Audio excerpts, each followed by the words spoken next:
प्रश्न यह है, भगवान ने रास क्यों किया? इसलिए किया। नारद जी मिल गए थे कामदेव को, नारद जी से कामदेव ने कहा मुझसे युद्ध करो। नारद जी ने कहा मैं तुमसे युद्ध नहीं कर सकता भैया, एक ही बार तुमसे युद्ध किया था तो बंदर बनना पड़ गया था, अब नहीं बनने कुछ भी। बोले नहीं नहीं नहीं, या तो युद्ध करो या मेरे लायक को योद्धा बताओ। भगवान नारद जी बोले हाँ ये व्यवस्था तेरी ठीक है, अभी कर देते तुम्हारी व्यवस्था।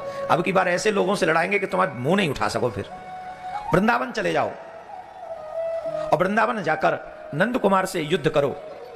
अरे महाराज वो तो बच्चा है। बोले हाँ जाके तो देखो, तुम्हें ठीक कर देगा। वो अगर युद्ध न करे तो बोले फिर हमारे पास आ जाना, हम कर लेंगे। तो ये कामदेव भगवान श्री कृष्ण से युद्ध करने के लिए गया। वृंदावन में जमुना के तट पर ठाकुर जी कदम के वृक्ष के नीचे खड़े हैं और मधुर मधुर प्यारी प्यारी बांसुरी बजा रहे हैं। और बांसुरी वादन करते हुए श्री कृष्ण जब कदम के नीचे खड़े थे तो कामदेव पहुंचा और कामदेव ने कहा कि मैं आपसे युद्ध करना चाहता हूं। भगवान ने पूछा भाई तुम कौन हो? तो कामदेव ने कहा कि मैं कामदेव हूं और मैं आपसे युद्ध करना चाहता हूं। भगवान ने कहा भाई तुम मुझसे युद्ध क्यों करने आए? मैं तो बच्चा हूं। बोले नारद जी ने भेजा था, नहीं मैं तो आता ही नहीं। नारद जी ने भेज दिया? नारद जी ने भेजा है। बोले हाँ तो ठीक है, हम तुमसे युद्ध करेंगे। बताओ कौन सा युद्ध करोगे, मैदान का कि किले का? इस प्रसंग को अगर पूरा सुन लोगे तो रास से तुम्हारा संदेह मिट जाएगा। भगवान ने कहा कौन सा युद्ध करोगे हमसे, मैदान का कि किले का? बोले मैदान का किले का, इसमें भेद क्या है? बोले बहुत बड़ा भेद है। बोले क्या भेद है?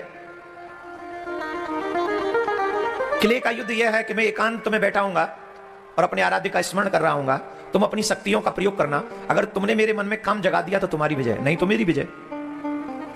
मैदान का युद्ध क्या है? बोले मैदान का युद्ध ऐसे कहेंगे मैं अकेला पुरुष हूंगा, अनंत कोटि स्त्रियां होंगी, स्त्रियों के मध्य में मैं अकेला हूंगा, मेरे मन में काम जगाना, तुम्हारी विजय, और न जगा पाए तो मेरी विजय। कामदेव काम प्रबल कब होता है? जब स्त्री पुरुष साथ हो। रात्रि हो तो और भी खतरनाक होती है। तो कामदेव ने कहा कि मैं तो ये स्त्रियों वाला जो आप कर रहे हैं, क्या अनेकों स्त्री होंगी और आप अकेले पुरुष होंगे, ये वाला समय ठीक है। बोले तो शरद पूर्णिमा को आना, मैं शरद पूर्णिमा को रास करूंगा और अनंत कोट ब्रज की गोपी होंगी, एक से एक सुंदर गोपी होगी, तुम मेरे मन में काम जगाना, तुम्हारी विजय हो जाएगी। शरद पूर्णिमा का निमंत्रण दे दिया। अब पहली बात तो ये बताओ ये चॉइस किसकी है कि रास होना चाहिए? कामदेव की। भगवान ने तो पहला ऑफर यही दिया था कि मैं किले में बैठा हूं, आना मेरे मन में जगाना काम। उसने कहा नहीं नहीं वो तो उसमें तो कई योगी लग जाते हैं, वो नहीं ठीक। तो बोले स्त्रियों के मध्य में रहो फिर हम आए। बोला चलो ऐसे आ जाना। तो ये चॉइस किसकी हुई? कामदेव की। तो भगवान की तो कोई चॉइस नहीं, पहली बात। दूसरा, इसी रास का एंडिंग क्या हुआ? इस लड़ाई में एंड क्या हुआ? कामदेव गोपियों के साथ में कृष्ण को देखकर इतना मोहित हुआ, कहने लगा एक कामदेव तो क्या करोड़ों कामदेव भी तुम पे न्यौछावर कर दें तो भी बराबरी नहीं हो सकती, तुम्हारा कुछ नहीं हो सकता।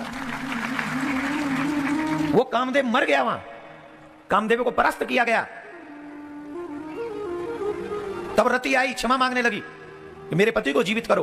तब भगवान ने कहा अभी तो नहीं जीवित करेंगे, अभी तो ऐसे ही पड़ा रहेगा, द्वारका जाएंगे तब हमारा बेटा आके बनेगा। यही कामदेव भगवान का पुत्र आकर बना, जिसका नाम है प्रद्युम्न, बड़ा बेटा है कामदेव। अब कृपा करके बताइए ये रास काम युक्त है कि काम मुक्त है? जहां मार ही दिया हो कामदेव को, हार तो उसी की न होगी जो मर गया। दूसरी बात, 7-8 साल की उम्र में ठाकुर जी रास कर रहे थे, क्या काम वासना 7-8 साल के बच्चे के मन में आ सकती है?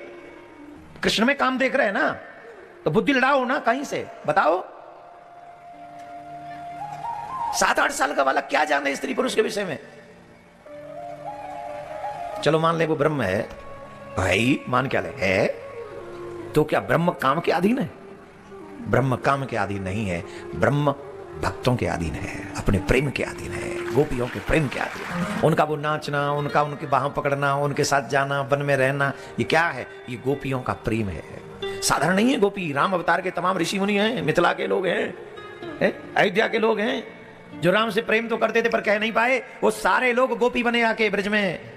तुम्हें छुएंगे, तुम्हें पकड़ेंगे, तुम्हें खिलाएंगे, तुम्हारे संग कुछ गाएंगे, नाचेंगे, आनंद लेंगे और आनंद लुटाएंगे, जीवन तुम्हारे साथ बिताएंगे। वो ऋषि मुनि भगवान की गोपी बनकर आए ब्रज में, उनके साथ ठाकुर जी रास कर रहे हैं, नाच रहे हैं, नृत्य कर रहे हैं। रसोल वैसा जो सब समान रस है। इस रास में कौन गोपी कौन है? बोले महादेव। और महादेव ने भी काम को जला रखा है।